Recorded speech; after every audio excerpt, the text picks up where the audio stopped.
Hi friends, thanks for coming back to join me for another Sunday school lesson. I'm so glad that you're here. We have been learning all about God, who He is, what He's like. Now, why are we learning all about God?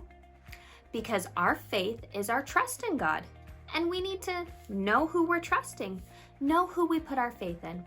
When our faith is strong, it is like a rock, and our life is like a house. If we build our house on a strong rock, then when winds and waves and storms come, our house won't fall down. But if we build our life on something that's not strong, like sand, when a storm comes, our house might fall down. So that's why you and I are taking the time together to learn all about God, so that we can have a strong, firm foundation and know who it is that we're putting our faith in and why it is a good thing to put our faith in God. So we've learned all sorts of things about God, how He's kind, how we can trust Him, how He's our friend, how He's powerful. Today we're going to learn that God is all-knowing. What does all-knowing mean? It means He knows everything about everyone all the time. Now, why does that matter to us?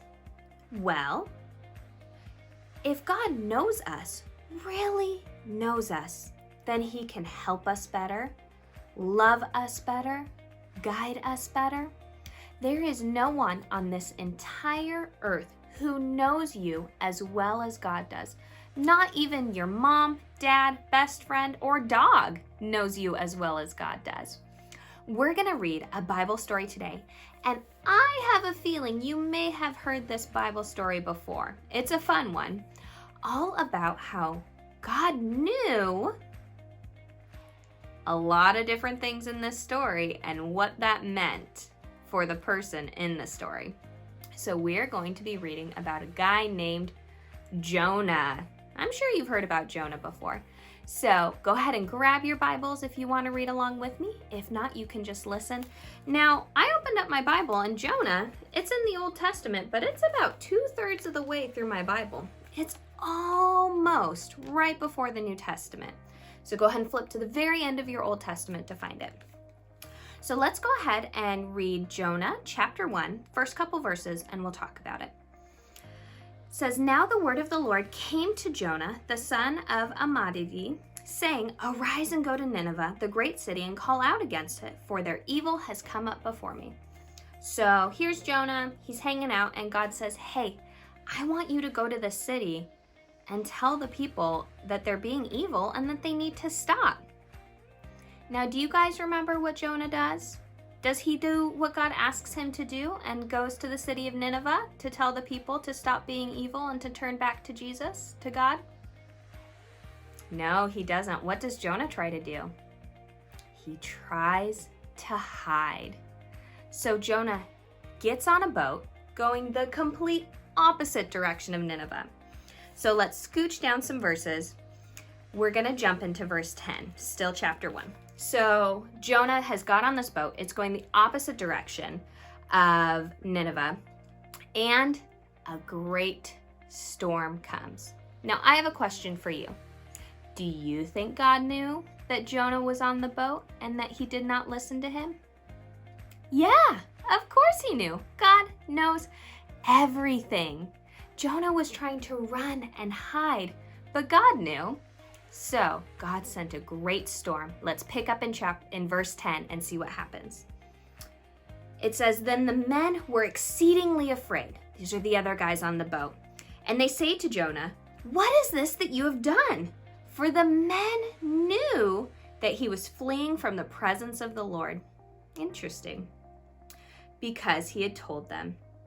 So Jonah told these guys he was trying to run away from God. I don't think they thought that was a very good idea. So verse 11, it says, "Then they said to him, 'What shall we do to you, that the sea may quiet down for us?' For the sea grew more and more tempestuous." It means the storm grew bigger and bigger. I'm sure there were waves and wind and rain. It was, I'm sure, a scary, scary storm. And these guys are saying to Jonah, "We know this is your fault. What are you going to do about it? What should we do?" All right, so in verse 12 it says, he said to them, "Pick me up and hurl me into the sea, that the sea will quiet down for you, for I know it is because of me that this great tempest has come upon you." So Jonah tells them, throw me into the sea. That is crazy. I don't know. I don't think I would have said, throw me into the sea. But Jonah knew. He knew the storm was because he didn't listen to God. Now, here comes the part of the story that I think we all know. The guys throw him into the sea, and what happens next? He gets swallowed by a big fish, a whale, and he lives inside of its stomach for 3 days. That is insane. Do you think it was scarier when he was on the boat in the storm or in the stomach of a giant fish? I don't know. I'm gonna say I think the stomach of the giant fish. So throughout the beginning of chapter 2, we see Jonah praise to God, and he's saying, "Lord, please come rescue me. I'll do what you asked me to do. I'll go back to Nineveh and I'll tell the people that they were being evil." So let's go down to the very end of chapter 2 and verse 10. It says, "And the Lord spoke to the fish, and it vomited Jonah upon the dry land." I think Jonah probably smelled pretty bad after being in a fish's mouth for 3 days. So what does Jonah do next? He does what the Lord asked him to do.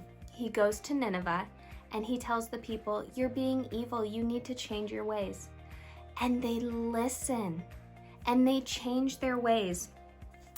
And at the end of chapter 3 and verse 10, it says, when God saw what they did, how they turned from their evil way, God relented of the disaster that he had said he would do to them, and he did not do it. So God spared the people of Nineveh because Jonah obeyed and went and shared with them. So I'm sure it would have been a lot easier for Jonah if he would have listened to God the first time and not tried to hide. Friends, sometimes when we make bad choices or we don't want to do something we're supposed to, we try to hide or run away. But God knows our hearts, and he knows when we make those choices. It's a good thing that God knows everything, because when we're in situations that maybe we shouldn't be in, he can help us, he can guide us, and he can show us love. He could have let that big fish eat Jonah. He could have let the town of Nineveh be destroyed, but God loved them and he wanted to help them. So friends, I want to encourage you that having a God who sees us, fully knows who you are in your heart, it is a good thing. It is a great thing. And I am thankful that I put my faith and my trust in a God who knows who I am, knows the choices I make, and loves me no matter what. Come back next week as we get to dig into another great story in the Bible, another great lesson about who God is, and help build our faith up even stronger. I'll see you next time, friends.